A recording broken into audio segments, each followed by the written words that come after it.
So you want to give this a try? I know you play mostly classical music and Yeah. newer instruments. Yeah. You ready to try a vintage horn? Yeah, it'll be a different All experience. right, all right.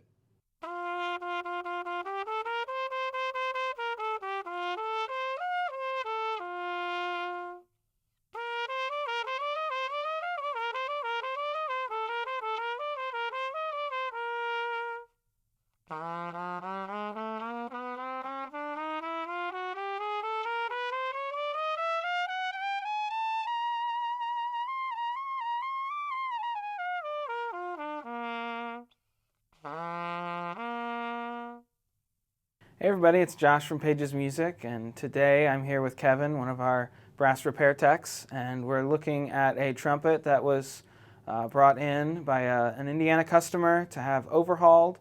Kevin put a lot of work into this trumpet, so we're going to talk a little bit about the process and some things that Kevin did. So Kevin, if you want to talk a little bit about the trumpet and Sure. kind of what you worked on. So this is a vintage Martin Committee, one of the sought-after trumpets, especially for jazz players. And as typical Martin Committee restorations, the nature of the instrument is very soft on these points. So this instrument came to us basically squished right here and squished right here. So we basically took the instrument apart, took all the bracing off, straightened all the bracing, straightened the bell, and in the process of getting squished also, it's pretty typical on vintage instruments that the seam or a long crack opened up along the bottom of the bell. So we straightened that up, and we basically used hard solder or silver to fill that, and made it just like it was brand new, because they would have used silver to make this bell in the first place. This one also has had a valve rebuild at some point in its life. What I mean by that is the valves on trumpets, tubas, euphoniums, any brass instrument, they wear down from the constant movement. So you have a rotor on a French horns doing this over and over and over and over again. It wears down and it gets loose. On trumpets, it's up and down, up and down, up and down so many times that eventually it wears itself out and it becomes loose. So we call that a valve rebuild, which is essentially sending the valves off to get replated and then fit into the space that's there. So typically on a restoration that would need to get done, but that had happened some point in this life of this instrument, so the valves are actually pretty tight already. And we can often tell if it's had a valve rebuild, not just by the tightness of it, but the fact that the whole valve is nickel plated and instead of some of the brass coming through in some spots. So it's a fun instrument. There's something about these old horns that just they really make me excited about this profession.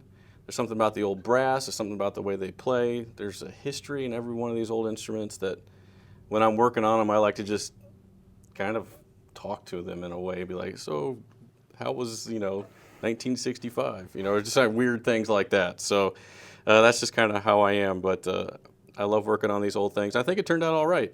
And the finish is actually a polished raw brass, so there's no lacquer on this. So polished up real nice. The older brass tends to have a deeper hue, a deeper tone to it, so that it's really nice. And the advantage, I think, to not buffing it a ton and re-lacquering it, which a lot of people always want their horns to be shiny. I think what happens is you buff it too many times, and then you're removing a lot of the original material, and you're making it softer than it needs to be and thinner than it needs to be. But the advantage is just kind of giving it a one really good polish all the way through and leaving it in raw brass is that it'll patina evenly, which it'll get that nice kind of satiny, darker color, and it'll be even over the whole instrument, and then you won't remove any more material than you need to. So that's my take on it. I love working on these things. I've worked on many Martin committees through the years, and this one turned out really nice. So after somebody goes through a restoration like this, are there certain things that they should be mindful of in taking care of their instrument or looking for?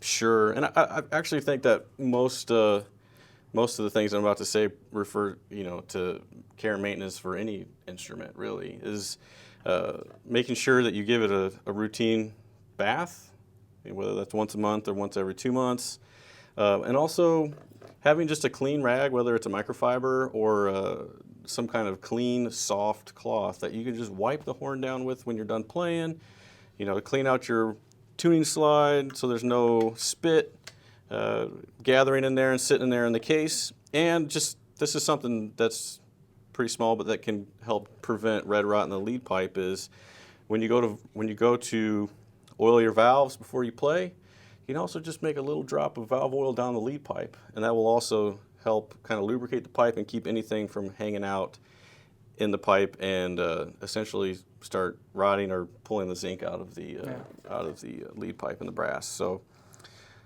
wipe it down, oil and grease, give it a bath, and this thing is going to keep going. And it's these older instruments, they are a little bit softer than they're making them now. So just get a good case and be mindful of your case when you're putting it in and you're picking that case up, that you got the straps locked and everything's all. I've so many horns in the past. Player goes to pick up their case and that horn goes flying. So just double check your case, make sure that case is closed up. So yeah, that's that. Yeah, that's great. Yeah, so at Pages Music, we offer a wide variety of repairs. And so if you've got an older trumpet that you're looking to restore, give us a call so we can make sure that we've got time to really dedicate to put that instrument in great condition like Kevin's done with this. And all of our repair techs, whether it's woodwind, brass, percussion, or strings, can do things like this. And so we're happy to be able to serve the community. And if you have any questions, as always, feel free to reach out to us and we'd be happy to help.